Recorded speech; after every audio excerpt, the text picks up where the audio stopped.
नमस्कार दोस्तों, स्वागत है आप सभी का मेरे YouTube चैनल पर। आज हम नंबर सिस्टम में rational numbers and irrational numbers के बारे में जानेंगे। Real numbers and imaginary numbers की पहले वीडियो बन चुकी है। अगर आप लोगों ने नहीं देखी तो आप नंबर सिस्टम वाली प्लेलिस्ट में जाकर इनको देख सकते हैं। आइए शुरू करते हैं रैशनल नंबर्स। रैशनल नंबर्स क्या है? A number which is expressible in the p by q form is a rational number where p and q are integers where q is non-zero।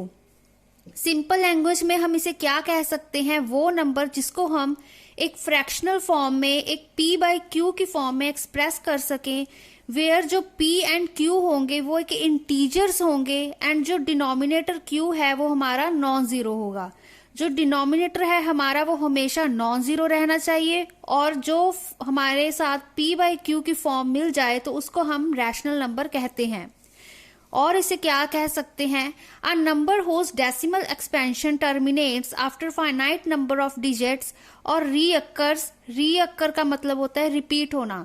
रीअक्कर same sequence of digits again are rational numbers.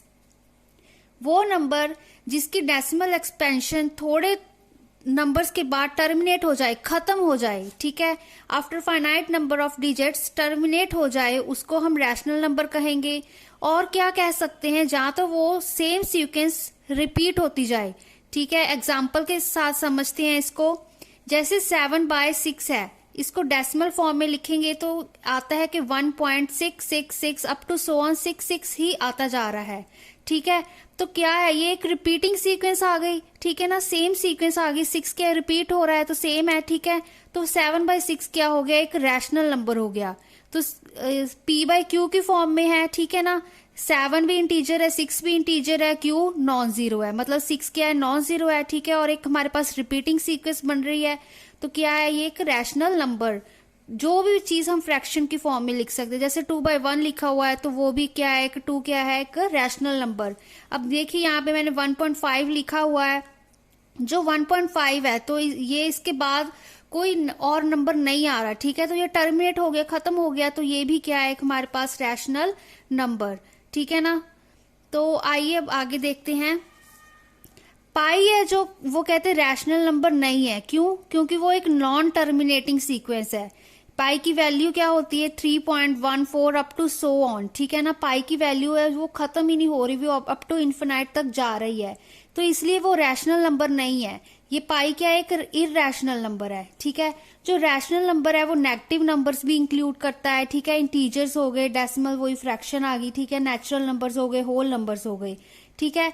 जो हम rational numbers है उनको हम capital Q से denote करते हैं, ठीक है। ओवरऑल जिसको हम p by q की फॉर्म में लिख सकें और q नॉन जीरो हो, उनको हम रैशनल नंबर्स कहते हैं।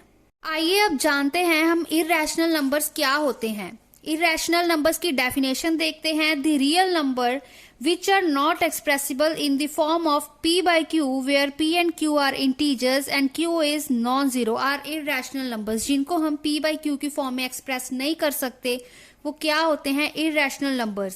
इसको और भी क्या कह सकते हैं? It is a non terminating और नॉन रीअकरिंग नंबर, ठीक है। वो नंबर जो कभी खत्म ही नहीं हो रहा, ठीक है, जिसकी सीक्वेंस कभी खत्म ही नहीं हो रही, जहाँ वो रिपीट नहीं हो रहा, ठीक है। रीअक्कर का क्या मतलब था? रिपीट होना, तो वो रिपीट नहीं हो रहा, ठीक है, उसको हम इरैशनल नंबर कहते हैं। एग्जाम्पल देखिए इसकी, √2 पाई अप टू सो ऑन। अब जैसे हमने पिछली एग्जाम्पल में रैशनल नंबर्स में देखा था कि पाई क्या है? एक नॉन टर्मिनेटिंग है, ठीक है ना, वो खत्म नहीं हो रही इसकी सीक्वेंस, तो ये इरैशनल नंबर यहाँ पर देखा था हमने, तो वही, ठीक है ना। पाई क्या है हमारा? कोई इसमें रिपीटिंग सीक्वेंस नहीं है, तो ये नॉन टर्मिनेटिंग है, ठीक है ना, ये खत्म ही नहीं हो रहा, इसको हम इरैशनल नंबर कहेंगे। √2 हो गया, ठीक है ना। इसमें कोई जैसे 1.41 वैल्यू होती है √2, ठीक है, उसकी वो रिपीट नहीं हो रही सीक्वेंस, ठीक है ना। तो नंबर्स विच आर देखते हैं कि रैशनल कौन नहीं है, ठीक है। इंटीजर्स हो गए, होल नंबर्स हो गए, नेचुरल नंबर, ठीक है, वो इरैशनल नहीं है। Where real numbers are both rational and irrational, ठीक है। जो रियल नंबर्स होते हैं वो हमारे पास रैशनल भी होते हैं, इरैशनल भी होते हैं। बेसिकली हम उनको कैपिटल P से डिनोट करते हैं।